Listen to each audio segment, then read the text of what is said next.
May you find happiness and peace, and may your home stand the test of time. Hello guys, welcome back to my channel. My name is Mary. Today I'll be reacting to Kirk boss liberal pro-immigration rhetoric. So without further ado, let's get started. The personal question, okay. So you mentioned that you don't try to promote people. Oh boy, you've been through this. I do not promote violence. You don't wish misery upon anyone, but you bring an ICE hat. Let's talk about ICE. Let's talk, sure. Yeah. What about ICE don't you like? A violent organization. Not right? violent. Yes, they're violent. How? Okay, looking it up on the news is not evidence. Then what is? I actually enjoyed the conversation. Thank you. Sorry, go ahead. Can you come to the middle? Because I don't like talking to the side. Yeah, no, I'll stand right here. So do you want to tell me why I'll tell you why I like ICE. They're the #1 agency that goes after child sex traffickers. #1. They arrest tens of thousands of child sex traffickers every single year. They also go after MS-13. They also go after terrorists that are here in the country domestically. ICE was formed after 9/11 to go after international threats that are here domestically. That's why they're called Immigration, Customs, and Enforcement. They get such a bad rap, and you actually meet with the agents, and you see what they do every single day. It's pretty extraordinary work. Now, they do go after people that have visa overstays. It has nothing to do with race. An illegal immigrant is not a race.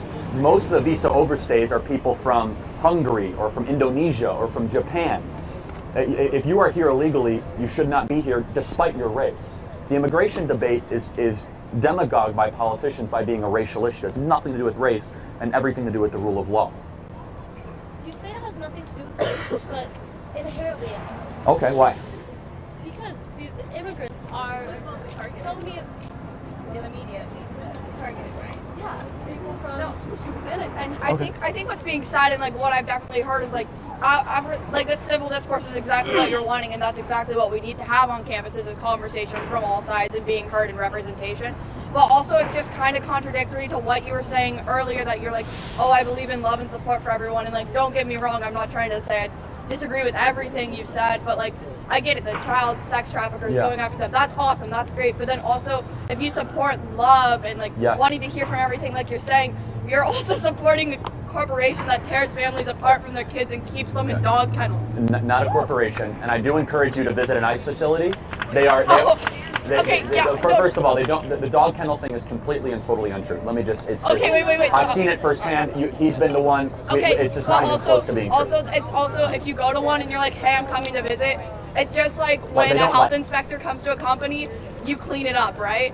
You put it away. You put it in the back room. Yeah, like so. No, I definitely. Again, I am a registered Republican. I know exactly what's going on. I've heard these arguments and I know what you're saying. Well, let me tell you about just real quick. I understand that it's hard to see children being separated from their parents. No one wants to see that. But do you understand that a majority of these children do not belong to them, and that whole catch and release program actually put people that were trying to come here to just seek work in more danger? And if we could actually fix the immigration problems together, then we could get more people here legally so that they're safe. Okay, I think this is the first time I'm hearing this lady speak. I mean, the lady sitting next to Charlie, and she's making sense anyway, because I don't care how you try to define it. What is wrong is wrong. I know you feel like you are separating the children from their parents and this and this and this, but it's wrong. Okay, if you want that your children to be here, then do it the proper way, and that is it. Because I won't let an intruder intrude my house, and simply because they are hungry, this. No, if you want to ask me for food, you can wait for me. When I walk out my door, you ask for food. If I have, and I will give you. You don't just break into my house, dish food for yourself, or take what belongs to me and feel like, yes, I was hungry and this and this. Now it is robbery. Okay, so when you jump border or you find way to enter into a country illegally, you are an illegal immigrant. Okay, so you need to do the right thing, go back, get the proper documents, come into the country, and you're free to stay.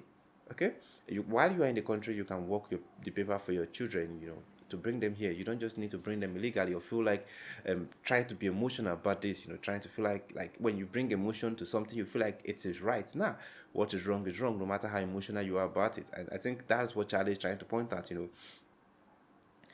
like it is wrong. Okay, it is wrong no matter how we try to paint it. And I think a certain video Charlie was like, they should build the wall higher, and I love that. Okay, even if back then in the 80s, in the 90s, or back way back, there was nothing like war, we decided to create this imaginary line, but now it is a thing.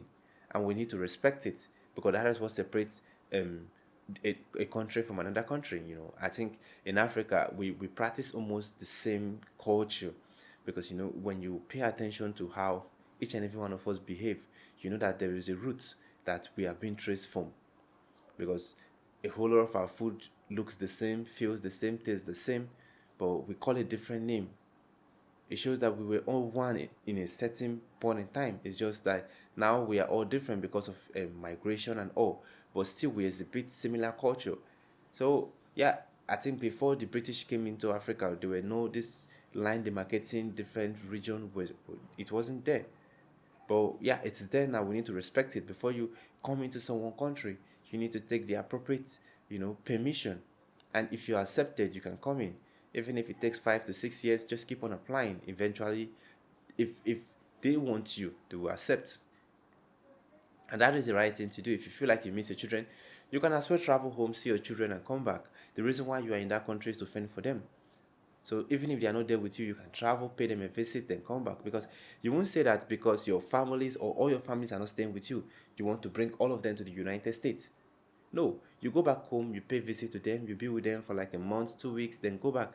You are there to work. So focus on what is bringing you there. Anyway, I get their point. If we bring emotion to this, you say a good reason with them why, what they are saying makes sense. But let's call a spade a spade. What is wrong is wrong. If they said give what belongs to Caesar. If American says before you get here you need to have the proper documentation, then give them what they need, because they are housing you, they are accommodating you. So whatever they ask for should be given to them. Let me know what you take in the comment section. It is the first time visiting the channel. Click on the subscribe button. Thanks for watching and remain blessed.